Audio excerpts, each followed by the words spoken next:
Hello అండి. Welcome back to our channel. స్టార్మాలో ప్రసారమవుతున్న 'నువ్వుంటే నా జతగా' సీరియల్ అయితే తక్కువ టైంలోనే జనాల ఆదరణ అయితే ఎక్కువ పొందిందండి.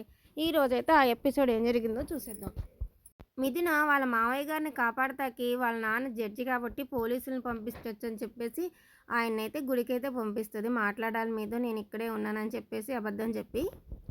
మిథున వాళ్ళ నాన్నైతే గుడికొచ్చి ఎక్కడ అని ఎక్కడ చూసి కనపడకపోతే మిథునకు ఫోన్ చేసి ఎక్కడ అంటే వచ్చేస్తున్నాను అంటది కానీ ఆయనేమో గుడంతా వెతుక్కుంటూ ఉంటాడు. ఒకవైపేమో మిథున అత్తగారైతే టెన్షన్ పడుతూ, భయపడుతూ వస్తూ ఉంటుంది ఆటోలో. ఇంతలో మిథున ఇంకోసారి దేవాకి ఫోన్ చేద్దామని చేస్తే, "దేవా మీ నాన్నకి రౌడీలు చుట్టుముడుతున్నారు. నీ మీద పగ తీర్చుకోవడానికి" అని చెప్పేసి ఫోన్‌లో చెప్తుంది.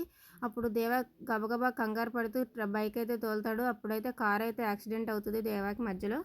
కానీ దేవ అవేమీ పట్టించుకోకుండా వాళ్ళ నాన్నని కాపాడుకోవాలని గుడికైతే మళ్ళీ బయలుదేరతాడు. రౌడీలైతే ఇలా చేయాలి ప్లాన్ ప్రకారం అని చెప్పేసి చర్చించుకుంటూ ఉంటారు. అంతలోకి దేవ వాళ్ళని బయటికి రాగానే ఒక రౌడీ అయితే కత్తితో పొడవటానికి చూస్తాడు. అప్పుడే అక్కడ జడ్జి గారైతే వచ్చి ఆ కత్తిని పట్టుకున్న చేతినైతే పట్టుకొని కత్తి పొడవకుండా అయితే ఆపేస్తాడు. దేవ వాళ్ళ అమ్మ నాన్న అయితే ఆయనకి థ్యాంక్స్ అయితే చెప్పి మీ రుణం ఎప్పటికీ తీర్చుకోలేమని చెప్తారు. మిథున అయితే వాళ్ళ నాన్నతో మాట్లాడుతుంటే ఇలా అబద్ధం చెప్పాలా నాకు, నేనే వాళ్ళని కాపాడమంటే నాకున్న అన్ని సమస్యలు పగలు వాళ్ళ మీద ఉన్నవన్నీ మర్చిపోయి నేనే కాపాడతా కదా, నాకు మానవత్వం లేదా అనేసి అంటూ ఉంటారు. ఆ తర్వాత అయితే ఆయన అక్కడి నుంచి వెళ్ళిపోతుంటే దేవా అయితే ఎదురు పడతాడు. ఆయన దేవాంగ కోపంగా చూసేసి అయితే వెళ్ళిపోతాడు. ఇంక దేవా వాళ్ళ నాన్న అయితే అలా కూర్చొని దిగులు పడుతూ ఉంటాడు. ఏంటి ఇలాగని వాళ్ళ అమ్మా నాన్న అయితే చాలా బాధపడుతూ ఉంటారు. అంతలో అక్కడికి దేవా వచ్చి ఏమైందమ్మా ఏమైందని చెప్తే దేవా వాళ్ళ నాన్న అయితే దేవానైతే చెంప పగలగొడతాడు. దేవా వాళ్ళ నాన్నకి దేవా మీద కోపం కన్నా బాధ ఎక్కువండి. రౌడీల వల్ల దేవా పాడైపోతున్నాడు. ఏమైపోద్దో ఎప్పుడు ఎలా ఉంటుందో అని చెప్పేసి అయితే ఆయనైతే బాధపడుతున్నాడు. ఇదంతా అయితే కోపం అయితే కాదని నేను అనుకుంటున్నాను.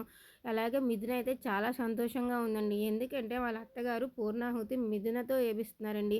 ఎవరమ్మా ఆవిడని పూజారి గారు అడిగితే నా కోడలు నా దేవా భార్య అని చెప్పేసి అయితే అంటుంది. అప్పుడైతే మిథున అయితే చాలా అంటే చాలా సంతోషపడుతుంది. ఇకైతే మిథున విషయంలో వాళ్ళ అత్తగారైతే నా కోడలనైతే చెప్పేసింది కదా, ఇక దేవా కూడా వాళ్ళ నాన్నకి ఎంత సహాయం చేసింది కదా, దేవాకు కూడా మిథున విషయంలో కొంచెమైనా మార్పు ఉంటుందని నేనైతే అనుకుంటున్నాను. మీకు కూడా అలా అనిపిస్తే కనుక ఒక వీడియోకి అయితే లైక్ చేయండి, కామెంట్ చేయండి, అలాగే సబ్స్క్రైబ్ చేయండి మన ఛానల్ని. Thank you.